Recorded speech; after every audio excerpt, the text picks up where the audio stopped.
Shalom, sahabat inspirasi yang terkasih.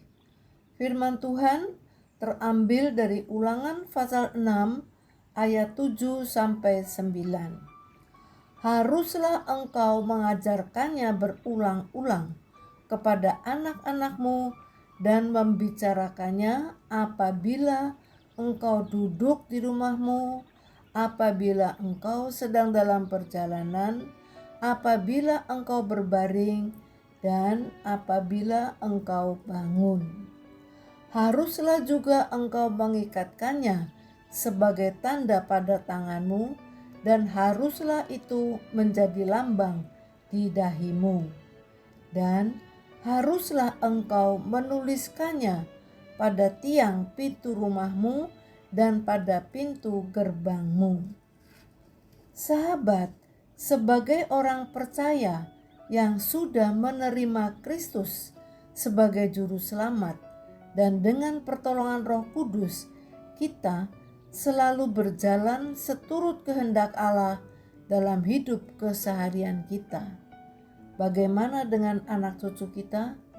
Mereka adalah generasi ilahi yang Tuhan percayakan kepada kita, agar mereka pun menerima keselamatan dan selalu hidup menurut kehendak Allah, sebagaimana Tuhan Yesus sendiri mengatakan, "Bukan setiap orang yang berseru kepadaku, 'Tuhan, Tuhan,' yang akan masuk ke dalam kerajaan surga, melainkan dia yang melakukan kehendak Bapa-Ku yang di surga." Matius 7 ayat 21. Dari bacaan renungan hari ini, yaitu Ulangan 6 ayat 7 sampai 9, kita bisa belajar bagaimana kita memberikan pembimbingan kepada anak cucu kita sebagai generasi ilahi. Pertama, tanggung jawab pribadi dari ayat 7. Engkau artinya bukan orang lain, bukan guru sekolah, bukan guru sekolah minggu, ataupun bukan hamba Tuhan. Kedua, tidak boleh bosan, juga dari ayat 7. Berulang-ulang, berarti dilakukan terus-menerus, tidak cukup 1-2 kali saja, merupakan proses, bukan instan. 3. Dalam segala kondisi dan situasi, masih ayat 7. Duduk di rumah, dalam perjalanan, saat berbaring, saat bangun. Jadi bukan hanya saat kita ada waktu, kita dalam keadaan senang berkat melimpah, tetapi dalam segala kondisi dan situasi. 4. Gaya hidup kita dari ayat 8. Tangan dan dahi selalu bersama kita dimanapun kita berada.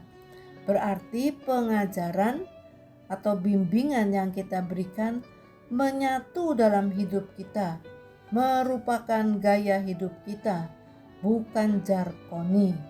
Bisa ujar, tidak bisa ngelakoni. 5. Tidak egois dari ayat 9. Dikatakan dalam ayat ini bahwa kita harus menuliskan pengajaran yang kita berikan pada tiang pintu rumah dan pada pintu gerbang. Jadi, berita keselamatan bukan hanya kita bagikan kepada anak cucu kita, tetapi juga kepada siapa saja yang tinggal di rumah kita, sehingga mereka juga mengetahui bagaimana hidup sesuai dengan apa yang Tuhan kehendaki. Keputusan hari ini mendidik anak atau cucu saat ini tidaklah mudah. Dunia maya yang memukau lebih menarik bagi mereka daripada firman Tuhan. Maka sesulit dan sesibuk apapun adalah tugas dan tanggung jawab kita selaku orang tua untuk membimbing anak cucu hidup sesuai dengan kebenaran firman Tuhan, tidak hanya teori, tetapi melalui teladan hidup keseharian kita. Lagi sekali, jangan jargoni. Sesuai dengan firman Tuhan, kamu adalah surat pujian kami yang tertulis dalam hati kami dan yang dikenal dan yang dapat dibaca oleh semua orang. 2 Korintus 3 ayat 2. Mari kita berdoa. Tuhan Bapa dalam surga, berikan kepada kami, para orang tua, untuk peduli pada keselamatan jiwa anak cucu kami.